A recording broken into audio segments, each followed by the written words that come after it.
فرمایا کہ اگر کوئی شخص ان ایام میں ایک دن کا روزہ رکھتا ہے، ایک دن کا ان ایام کا روزہ سال بھر کے روزوں کے برابر ہے، اجر کے اعتبار سے، ثواب کے اعتبار سے، اللہ تبارک و تعالیٰ کی محبوبیت کے اعتبار سے ایک دن کا روزہ سال بھر کے روزوں کے برابر۔ اور فرمایا رات کی عبادت، ایک رات کی عبادت وہ شب قدر، لیلۃ القدر کی عظمت اور فضیلت کے برابر ہے۔ تو ایک دن کا روزہ اور ایک رات کی عبادت کی اہمیت اتنی ہے۔ اور یاد رکھ لیں بھائی، جس طرح ماہ رمضان کے آخری عشرے کی راتوں میں وہ تاک رات تمام راتوں کی سردار ہے کہ جس تاک رات میں شب قدر ہے، یاد رکھیں کہ ان ایام میں، ان دنوں میں سردار دن، ان دنوں میں سب سے زیادہ عظمت بزرگی والا دن وہ دن ہے جسے یوم عرفہ، ذوالحجہ کا 9واں اور ذوالحجہ کی 9ویں تاریخ ہے، یوم عرفہ اس عشرے کا سردار دن ہے۔ اس کی کچھ تفصیل انشاءاللہ ابھی عرض کرتے ہیں۔ تو ہر دن میں اللہ تعالیٰ توفیق دے روزہ رکھیں، ورنہ کم از کم یہ ہے، جیسے ابھی جمعرات کا دن گزرا، آنے والا پیر کا دن بھی آئے گا انشاءاللہ، جمعرات کا دن بھی آئے گا، تو آخری درجہ یہ ہے کہ ہم پیر کا روزہ رکھ لیں، جمعرات کا روزہ رکھ لیں،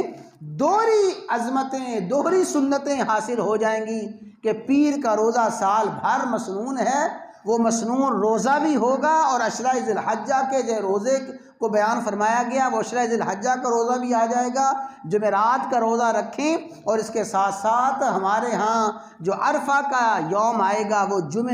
آنے والا جمعہ یوم عرفہ ہمارے ہاں ہوگا، ذوالحجہ کی 9 تاریخ ہوگی، تو یوم عرفہ کا روزہ رکھیں، کم از کم کچھ نہ کچھ ان ایام کو ہم روزہ رکھ کے ضرور گزاریں۔ انشاءاللہ نیت کرتے ہیں جی، اللہ تعالیٰ ہمیں اس کی توفیق عطا فرمائے۔ نہ معلوم پھر زندگی میں عشرہ ذوالحجہ آنا ہے کہ نہیں آنا، اللہ تعالیٰ نے نصیب فرما دیے ہے، کچھ نہ کچھ روزے رکھ کے اس عشرہ ذوالحجہ کی برکات کو حاصل کر لیں، کچھ رات میں قیام ہو جائے، دعائیں، تسبیحات، حمد و ثنا ہو جائے، تو عشرہ ذوالحجہ کا جو سردار ہے وہ عرفہ کا دن ہے، ذوالحجہ کی 9 تاریخ ہے۔ اور بھئی چلتے چلتے ایک بات عرض کرتا جاؤں، ہمارے ہاں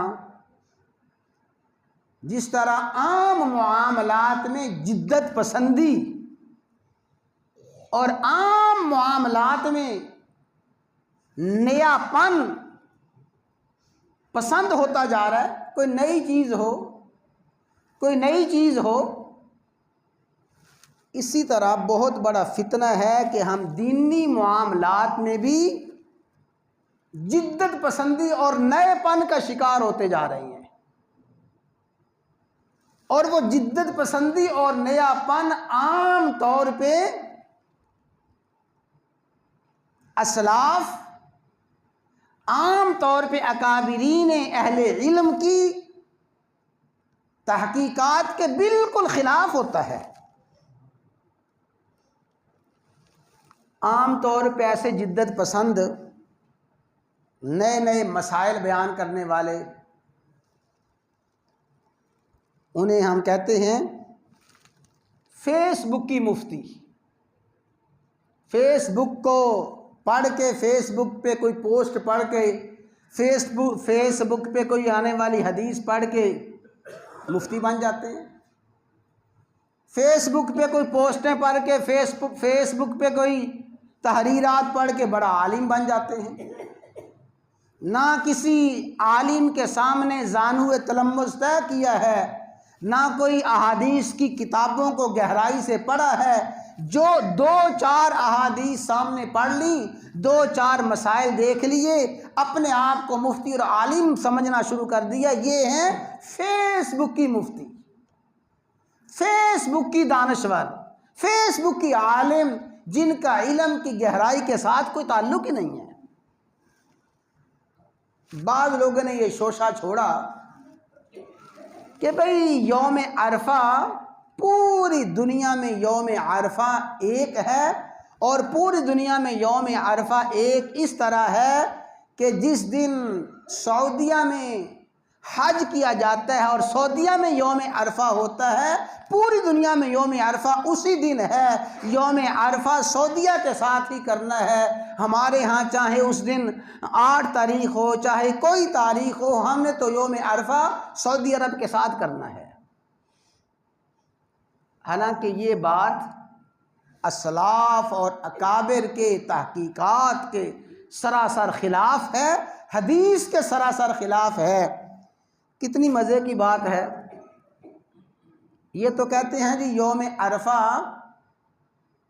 ہم نے کرنا ہے سعودی عرب کے ساتھ، حالانکہ یوم عرفہ سے ایک دن پہلے کا دن اسے کہتے ہیں یوم الترویہ۔ ذو الحجہ کی 8 تاریخ یوم الترویہ، 9 تاریخ تو ہم سعودی عرب کے ساتھ کر رہے ہیں، لیکن جو 8 تاریخ ہے یوم الترویہ وہ سعودی عرب کے ساتھ نہیں ہے۔ اسی طرح ذو الحجہ کی 9 تاریخ کے بعد جو اگلی تاریخ 10 ذی الحجہ ہے، قربانی یوم النحر، یوم النحر بھی سعودی عرب کے ساتھ نہیں کرتے، قربانی بھی ان کے ساتھ نہیں کرتے، نہ قربانی ان کے ساتھ کرتے ہیں، نہ یوم الترویہ ان کے ساتھ کرتے ہیں۔ اور سال بھر کی جو قمری تاریخیں ہیں، ماہ رمضان کا آغاز ہے، ماہ رمضان کا اختتام ہے، اور اسی طرح عیدین ہیں، اور باقی ساری کی ساری سال بھر کی عبادات جن کا تعلق چاند کے ساتھ ہے، ہم اپنے رویت کے اعتبار سے کرتے ہیں۔ اسی طرح یوم عرفہ بھی پوری دنیا میں ان کی رویت کے مطابق ہوگا۔ جو ہمارا یوم عرفہ ہے، ہمارا یوم عرفہ الگ، ان کا یوم عرفہ الگ، جس طرح ان کا یوم النحر قربانی کا دن الگ ہے، ہمارا قربانی کا دن الگ ہے۔ تو ہمارا عرفہ کا دن انشاءاللہ العزیز آئے گا بھائی آنے والے جمعہ کو، تو اس دن تو ضرور روزہ رکھیں۔ اللہ کے نبی نے فرمایا جو شخص یوم عرفہ کا روزہ رکھتا ہے، اللہ کی رحمت سے یقین ہے اللہ یوم عرفہ کے روزے کی برکت سے اس کے 1 سال پچھلے اور 1 سال آئندہ کے گناہوں کو معاف فرما دیں گے۔ 1 سال گزشتہ کے گناہ اور 1 سال آئندہ کے گناہ اللہ تعالیٰ یوم عرفہ کے روزہ کی برکت سے معاف فرما دیں گے۔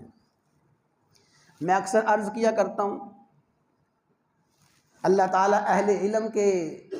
دل میں کیسے کیسے نکتے اور کیسی کیسی عظیم باتیں ڈالتے ہیں۔ ہمارے ایک استاد فرماتے تھے جب عرفہ کا روزہ رکھ لیتے، ذی الحجہ کی 9 تاریخ کا روزہ رکھ لیتے، تو افطاری کے بعد فرماتے بھئی مجھے یقین ہے کہ اب میں نے 1 سال ضرور زندہ رہنا ہے، اس سال میری موت نہیں آ سکتی۔ کیوں؟